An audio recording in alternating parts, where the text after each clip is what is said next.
Ana sa 100 ka mga persons deprived of liberty sa Cagayan de Oro City Jail male o female dormitory ang migraduar sa ilang pagtungha sa technical vocational courses. Kini aron matabangan ang mga piniriso alang sa ilang maayong kaugmaon. Ani ang report.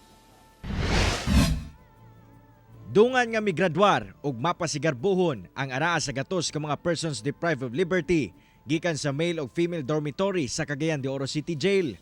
Among mga PDL malampusong nakahuman sa 2 ka semana nga pagtuon sa nagkadayang technical vocational courses nga gitanyag sa mga pribadong partner sa BJMP Cagayan de Oro. Kurso sama sa automotive servicing, motorcycle servicing repair, food processing ug agricultural crop production. Butang nga gikalipay gayod sa kadagkuan sa BJMP.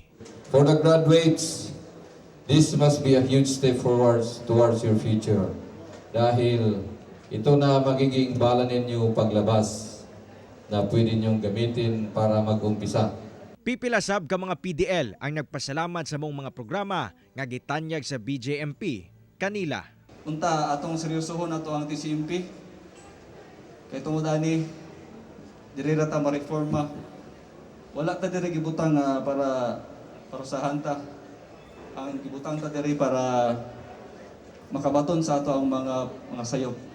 I am so thankful to the BJMP and staff nga ilang gitagaan og higayon ang mga PDL nga makaapel sa mga programa sama aning one and all ug usa ko sa maswerteng nakaapil og nakahuman aning nga programa.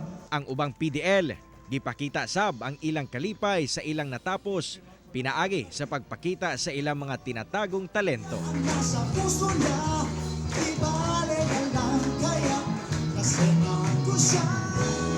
Matod sa lokal nga kagamhanan, ilang ginatutukan ang kaayuhan sa tanang katawhan sa syudad, lakip na ang mga PDL. Isa po kayong maituturing ng mga special cases, but never magiging hopeless case. Tandaan nyo yan. So sa inyo, kung naamoy pamilya, kung naamoy igsuon, anak, or kamupod, no? Na gusto mo avail sa programa sa education, you want to learn more skills, no? City Hall and our offices are always open. Kauban si Makoy Simpron sa kamera. Ako, si Cyril Chavez para sa One Mindanao.